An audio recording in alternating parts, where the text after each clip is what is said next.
우리의 부정적인 감정인식이 경멸, 분노 같은 감정들을 우리는 어떻게 생각할까요? 당연히 절제하거나 표출하면 안 되는 감정이라고 생각합니다. 하지만 오늘의 책 악마와 함께 춤을이라는 책의 저자는 이것이 오해라고 주장합니다. 그는 니체, 공자와 같은 철학자를 길잡이 삼아 부정적 감정을 통제하지 말고 오히려 귀 기울이고 질문하기를 권합니다. 그렇게 하면 나쁜 감정이 오히려 도움을 준다는 걸 알게 될 것이라고 말합니다. 부정적인 감정은 철학계 안팎에서 좋은 삶을 방해하는 장애물로 여겨집니다. 어떤 사람은 나쁜 감정을 느끼지 않기 위해 최선을 다해야 한다고 주장하고, 또 어떤 사람은 나쁜 감정이 들더라도 그것을 좋은 쪽으로 돌리면 된다고 주장합니다. 하지만 우리가 나쁜 감정을 소중히 여길 작정이라면 이런 논증의 첫 번째 전제를 거부해야 합니다.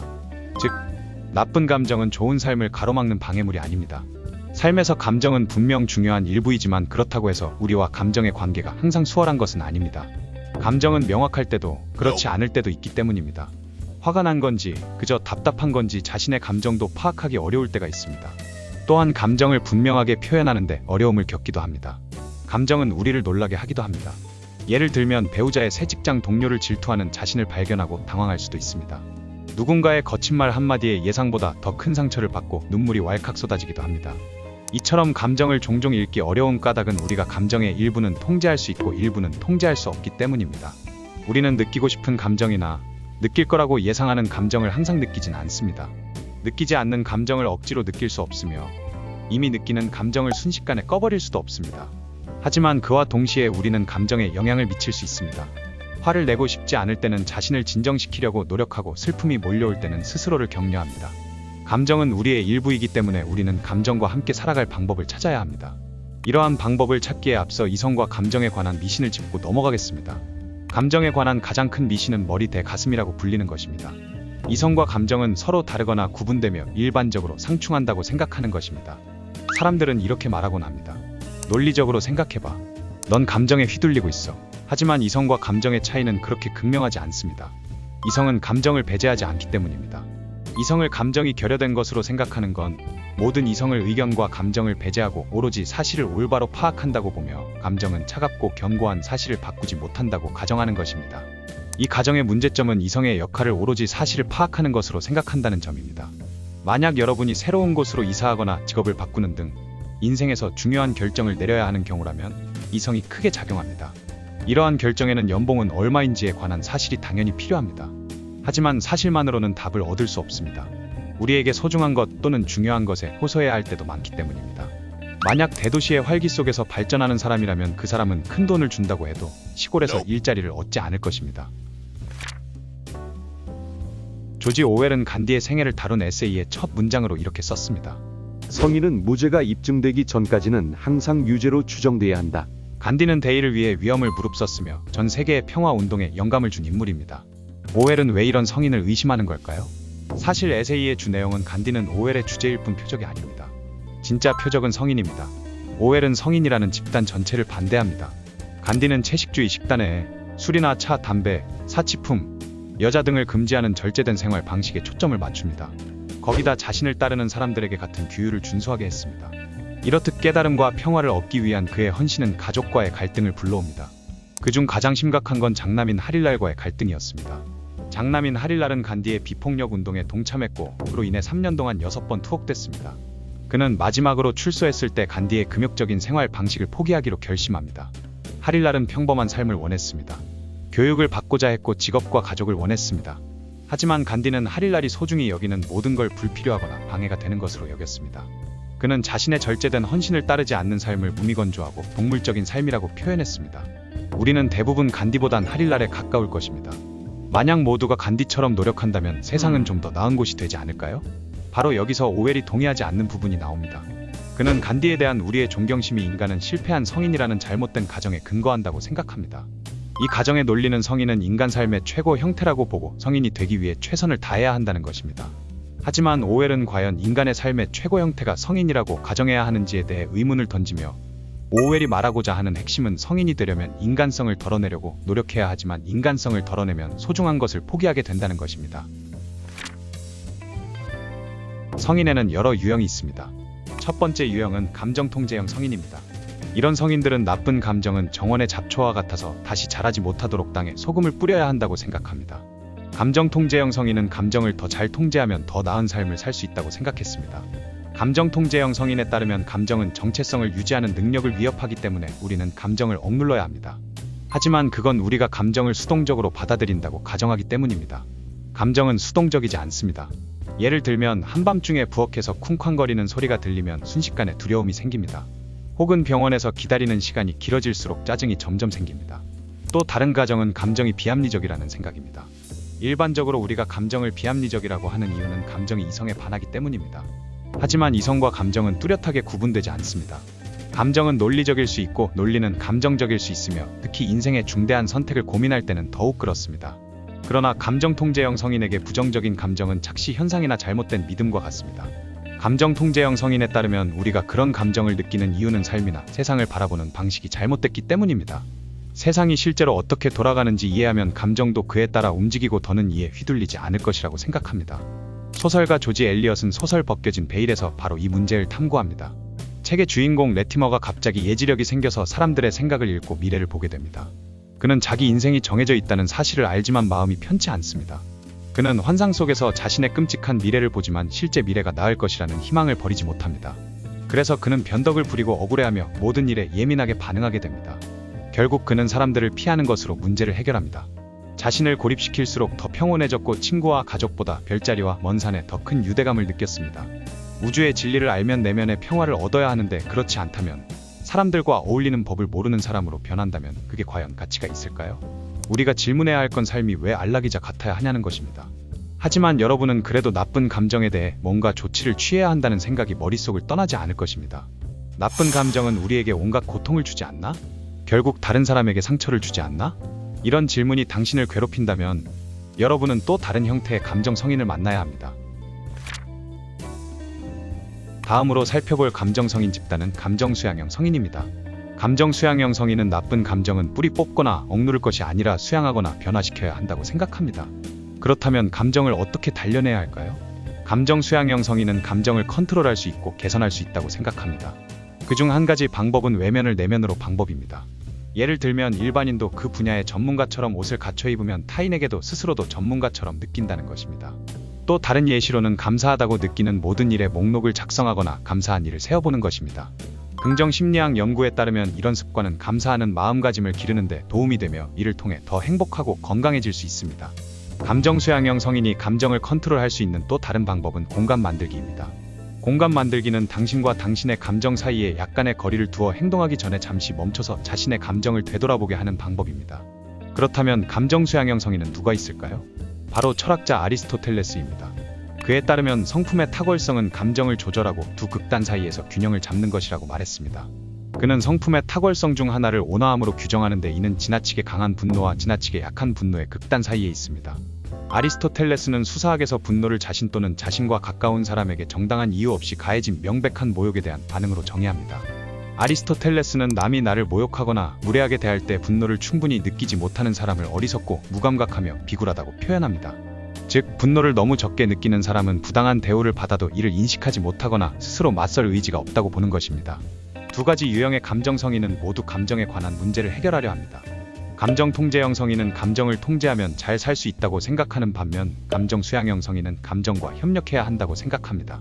또한 우리가 올바른 선택과 행동을 한다면 긍정적인 감정이 자연스레 뒤따라올 것이라고 생각합니다. 하지만 선택을 올바르게 하더라도 감정이 그 뒤를 그대로 따르지는 않으며 아무리 훈련을 많이 해도 감정을 완전히 통제할 수는 없다고 저자는 말합니다. 우리는 왜 부러움, 분노, 앙심 또는 경멸 등의 부정적인 감정을 느낄까요? 답은 바로 내가 나를 아끼기 때문입니다. 대부분의 사람들은 남을 위한 작은 희생도 감수하길 거리고 타인의 고통을 외면하며 항상 자신을 우선시합니다. 이런 자기애와 나쁜 감정에 대한 안 좋은 인식은 타인을 사랑하는 걸 방해한다는 가정에 근거합니다. 하지만 저자는 이 가정이 틀렸다고 말합니다. 왜냐하면 우리는 동시에 여러 사람을 사랑하기 때문입니다. 가족도 친구도 배우자도 사랑합니다. 나쁜 감정이 자신의 삶에 대한 애착의 일부라면 그것은 또한 소중한 사람들에 대한 애착의 일부이기도 합니다. 가족에게 화낸다고 해서 가족을 사랑하지 않는 게 아닙니다. 배우자를 사랑하기 때문에 화를 냅니다. 누군가에게 관심이 없다면 화내지 않았을 것입니다. 종종 몇몇 사람들은 화내봐야 아무 소용없고 그 사람은 변하지 않을 테니 그냥 넘어가라고 말합니다. 하지만 이것은 당신의 삶에서 그 사람을 떼어내는 걸 의미한다고 말합니다. 나쁜 감정이 사람들을 소중히 여기는 걸 방해하는 게 아니라 사람들을 소중히 여겨서 나쁜 감정을 느끼는 것입니다. 우리가 감정을 자유롭게 표출하지 못하는 까닭은 그 감정으로 인해 누군가에게 상처를 줄까 두렵기 때문입니다. 그래서 부정적인 감정에 직면하게 되면 그 감정을 어떻게든 대처하려고 합니다. 예를 들어 이웃 중에 누군가가 새 차를 샀다고 하면 부러워하는 나 자신을 미성숙하다거나 물질주의적이라고 본인을 질책하거나 주의를 다른 곳으로 돌려 긍정적인 것에 집중하는 것입니다. 부정적인 감정을 어떻게든 대처하려고 하는 것은 우리가 가장 쉽게 빠지는 함정이라고 저자는 말합니다. 이런 함정에 쉽게 빠지는 첫 번째 이유는 나쁜 감정이 나쁜 평판을 받고 있기 때문이고, 두 번째는 나쁜 감정을 느끼면 고통스럽기 때문입니다. 세 번째 이유는 바로 우리가 나쁜 감정을 느낄 때 쉽게 휘둘리기 때문입니다. 이웃의 차를 부러워하는 이유는 당신도 그런 차, 혹은 성공이나 경제적 자유를 원하는 것일 수 있습니다. 시기심은 당신에게 나는 원하는 걸 가지지 못했어, 나는 뭔가 부족해, 내 삶은 내가 원하는 것과 달라 라고 느끼기 때문에 부정적인 감정을 느낀다는 걸 인정하려면 불완전함이나 패배감을 인정해야 한다는 것입니다. 또한 이런 감정에 저항하는 이유는 감정을 통제할 수 없을까봐 두렵기 때문입니다. 하지만 감정은 통제할 수 있는 것이 아니며 감정이 원하는 대로 또는 기대하는 대로 되지 않는다고 해서 걱정할 이유는 없습니다. 왜냐하면 감정은 원래 그런 것이기 때문입니다. 로마 시대의 철학자, 정치인이었던 세네카는 로마 제국의 폭군으로 불리는 네로 황제의 옆에서 네로의 광기를 억누르기 위해 최선을 다했습니다. 세네카는 분노한 사람들과 많은 시간을 보내서인지 분노를 주제로 분노에 관하여라는 에세이를 썼습니다. 에세이의 서두에서 그는 타인과의 싸움에서 타인에게 고통을 가하고 타인을 벌하면서 피를 보고야 말겠다는 비인간적인 욕구에 사로잡혔을 때 분노는 상대방을 해칠 수만 있다면 다른 어떤 것도 신경 쓰지 않는다 라고 말합니다. 그는 분노란 분노를 경험하는 사람을 나락으로 떨어뜨리는 광기라고 말합니다. 세네카에 따르면 분노에선 좋은 것이 나오지 않고 항상 나쁘며, 분노가 근절된다면 우리의 삶은 더 나아질 것이라고 말합니다. 하지만 저자의 생각은 다릅니다. 올바른 일에 올바른 방식으로만 분노한다면 이 감정 또한 삶의 중요한 일부가 될 수 있기 때문입니다. 학자들은 일반적으로 불이나 불공정, 중대한 해악에 대한 분노, 즉 정의로운 분노는 좋은 것이라고 주장합니다.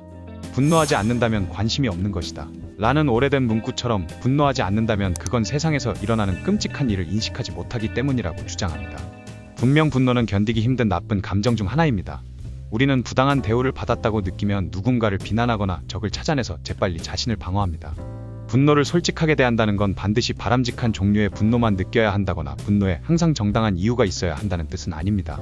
저자는 분노를 억제하기 위해 자신을 다그치거나 분노를 길들여서 분노가 항상 얌전히 굴도록 만들 필요는 없으며, 분노를 불의에 맞서 싸우는 도구나 적을 파괴하는 무기로 만들 수도 있고, 그냥 분노를 느끼는 법을 배울 수도 있다고 말합니다. 모든 부정적인 감정 중에서도 질투와 시기는 특히 위험하다고 정평이 나 있으며, 그래서 괴물로 묘사되기도 합니다. 우리는 보통 다른 사람이 가진 것 때문에 시기합니다. 그리고 다른 사람이 가깝게 지내는 사람 때문에 질투하기도 합니다. 질투가 연인 관계에서만 일어나는 건 아닙니다. 아이들은 종종 새로 태어난 형제를 질투합니다. 학생은 좋아하는 선생님으로부터 특별한 관심을 받는 반 친구를 질투할 수 있습니다. 이 구조는 연애 관계에서와 똑같습니다. 우리는 특별한 관계를 맺고 싶은 사람의 관심을 끌기 위해 경쟁자로 보이는 사람을 질투하는 것입니다. 질투는 순수한 사랑을 더럽히는 게 아니라 사랑의 일부입니다. 누군가의 특별한 사람이 되고자 하는 건 전혀 잘못된 일이 아닙니다. 유치해 보일 수도 있지만 사랑받고 싶다는 욕망은 사랑의 본질입니다. 왜냐하면 사람은 단순히 영리함, 엉뚱함, 성실함 등과 같은 특성만 보고 그 사람을 사랑하는 게 아니기 때문입니다. 당신이 그 사람을 사랑하는 이유는 바로 그 사람이기 때문입니다. 질투가 위험하고 병적인 감정이 되는 것은 질투가 사랑하는 사람에 대한 진심 어린 배려와 짝을 이루지 못할 때입니다. 연인의 애정을 잃을까봐 두려울 때 사랑하는 사람의 행복을 희생시켜서라도 그 두려움을 해소하려 할 수 있습니다. 소유욕도 마찬가지입니다. 사랑하는 사람이 누굴 만나고 뭘 하는지 통제하면 할수록 다른 사람이 사랑하는 사람에게 특별한 사람이라는 걱정을 덜게 됩니다. 하지만 질투심을 달래기 위해 상대의 행동을 통제하려는 사람은 나쁜 감정보다 더 큰 문제가 있는 것입니다. 시기는 어떨까요? 대부분의 철학자가 시기를 주요 죄악 목록에 올려놓습니다. 시기를 옹호하는 사람은 많지 않지만 일부 철학자는 특정 유형의 시기는 유익할 수 있다는 의견에 동의합니다. 왜냐하면 시기를 동기로 삼아 자신을 발전시킬 수도 있기 때문입니다. 만약 내가 이웃의 새 차를 시기한다면 나는 새 차를 사기 위해 저축을 하기로 결심할 수도 있습니다. 또 시기는 우리가 처한 상황이 불공평해 보일 때도 촉발됩니다. 만약 사회가 원하는 걸 얻을 기회가 전혀 없도록 구성되었다면 시기는 부당한 사회적 열등함에 대한 항의가 될 수 있습니다. 사실 시기가 평판이 나쁜 이유 중 하나는 우리는 대개 물질주의적 욕망을 비판하기 때문입니다. 시기는 흔히 지위와 관련되며 우리는 집과 돈, 자동차처럼 지위를 나타내는 것 때문에 다른 사람을 시기합니다. 시기가 평판이 나쁜 또 다른 이유는 비교와 관련되기 때문입니다. 비교가 항상 경쟁적이거나 치졸하거나 악의적인 것은 아닙니다. 때로는 자신이 잘하고 있는지, 자신에게 어떤 다른 가능성이 있는지 더 확실히 파악해야 할 때도 있습니다. 그럴 때 우리는 대체로 기준을 사용하는데, 예를 들어 1km를 쉬지 않고 달릴 수 있는지, 돈은 충분히 모았는지 등을 기준으로 삼습니다. 비교할 기준점이 없다면 자신이 잘하고 있는지 모르기 때문입니다. 시기 자체는 괴물이 아닙니다. 시기가 괴물이 되는 건 삶이 생각과는 다르다는 고통스러운 깨달음을 견디며 살아가기를 거부할 때입니다. 하지만 인간은 실패할 때가 있고 인생은 원래 그런 것이라고 저자는 말합니다. 18세기 초의 철학자 중 대다수는 고급 문화와 예술, 사회가 인간에게 긍정적인 영향을 미쳐서 인간을 세련되고 국제적이며 문명화된 존재로 만든다고 주장했습니다. 하지만 프랑스의 사상가이자 소설가 장 자크 루소는 그와 정반대로 고급 문화와 사회가 선천적으로 선한 인간의 성향을 타락시킨다고 주장했습니다. 루소와 동시대를 살았던 영국인 작가 메리 울스턴크래프트는 루소와 경멸에 관한 비관적 견해를 나눈 적이 없음에도 불구하고 비슷한 관점을 지닌 인물입니다. 울스턴크래프트는 부와 지위를 향한 인간의 욕구에 대한 루소의 비판에 동의합니다. 울스턴크래프트는 터무니없는 신분 구분이 이 세상을 방탕한 폭군과 교활하고 시기심 많은 종으로 나눔으로써 문명을 일종의 저주로 만들 것이라고 주장합니다. 사람들이 경멸을 경계하는 이유는 다른 사람들과 비교하여 우월하다 느끼고 다른 사람을 깔보기 때문입니다. 하지만 경멸에 긍정적인 측면도 있습니다. 첫 번째로, 내면에서 자신감을 찾을 수 없을 때 절실히 필요한 자신감을 얻게 해줍니다. 물론 다른 사람을 깔보는 걸 중심으로 자아를 형성하면 상어가 득실거리는 청소년기의 바다에 갇혀 다른 사람이 뭘 하고 있는지 보기 위해 끊임없이 곁눈질하게 됩니다. 두 번째로, 자신감을 키우고 자신을 보호하는 데 도움이 됩니다. 그렇다고 해서 타인과의 관계를 단절시키기만 하면 올바른 사회생활을 하기는 힘듭니다. 여기까지 부정적인 감정 중 일부를 살펴보았습니다. 이제 우리가 해야 할 일이 있습니다. 나쁜 감정과 함께 잘 살아가려 할 때 직면하는 큰 어려움 중 하나는 나쁜 감정이 자신과 타인에게 어떤 영향을 미칠지 두려워하는 것입니다. 하지만 나쁜 감정은 당신에게 문제가 있음을 나타내는 신호가 아니라 자기가 해야 할 일을 하는 것뿐입니다. 즉, 당신이 자신의 삶에 애착을 가지고 있다는 신호를 보내는 것입니다. 그러므로 부정적인 감정을 느끼면 두려운 마음이 들더라도 그대로 내버려 두라고 저자는 조언합니다. 오늘 영상은 여기까지입니다.